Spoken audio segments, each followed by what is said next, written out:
President Trump will meet with leaders of NATO nations later this week in Brussels, Belgium. Mr. Trump has blasted the alliance repeatedly, as he did again today, focusing on what he sees as lack of financial commitment from other nations. To talk about that and other matters under discussion at the summit, I was joined earlier from Brussels by the U.S. Ambassador to NATO, Kay Bailey Hutchison. Madam Ambassador, let me ask you about the NATO meeting this week. President Trump will be there. In brief, what's the U.S. goal for this meeting?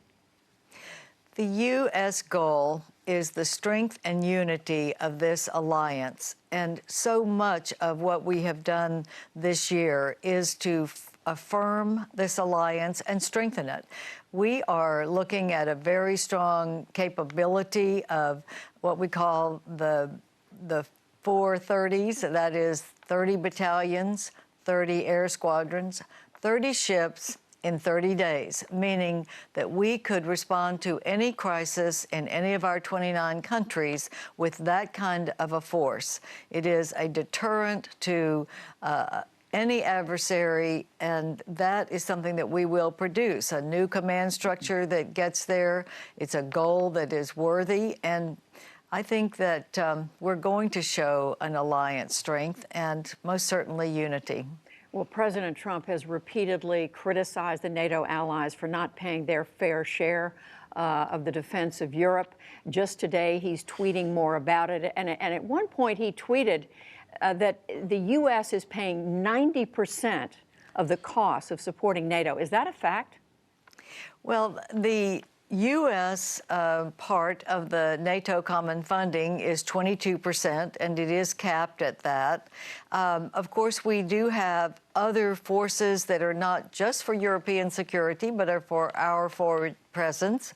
I don't know where he is looking for the 70 to 90%, but I know that there are many different areas where we are dual-purposed. We are enhancing the security of Europe because of the Russian takeover of Crimea, but we also have hospitals in Germany that service our American injured forces. The alliance is strong when we are 29 talking, and I think the president believes that as well. Well, in connection with that, the president went on to tweet today. He said it's not fair, it's not acceptable that these countries are not paying what he called their fair share.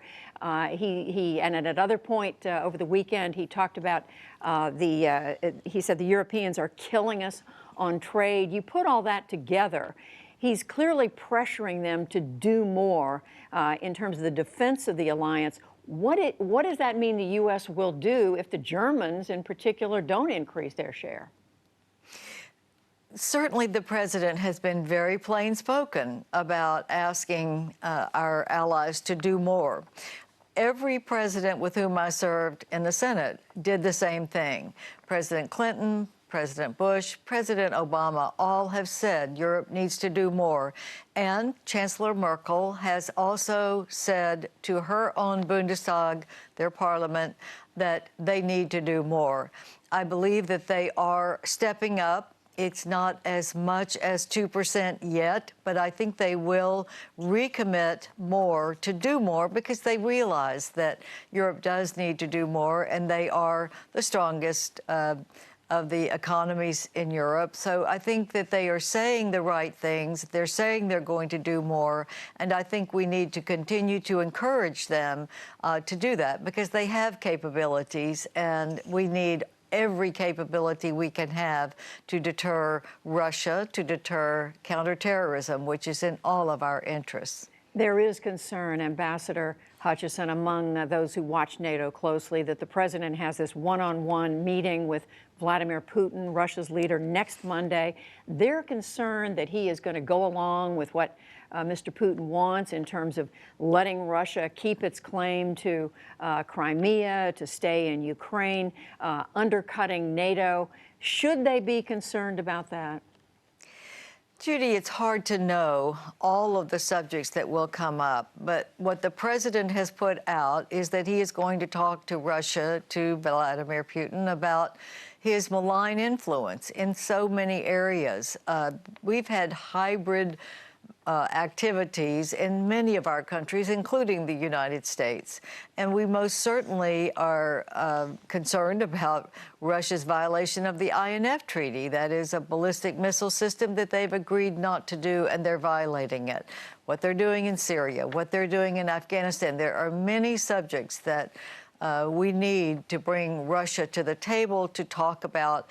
And I think what the president is trying to do is sit down with him and say, you need to come in a different direction. You are not behaving like a leader in the world, and we need you to do differently, to do better. That's what I think he is saying, and I think that all of us believe that the Ukraine is a sovereign nation that should have the ability to rule itself and have its own government. All of us in NATO are united in backing Ukraine for its reforms and to be able to get the Russian encroachment on Ukraine reversed. But as you know, the president just a few days ago called Vladimir Putin a fine man. Which you've said in interviews of the last since then that you would not have used those words. But in that regard, Chancellor Merkel is saying because of the Russian threat, what NATO needs to do now is focus on defending the alliance more, thinking about a greater presence in Central Europe and Eastern Europe. Is President Trump going to go along with that?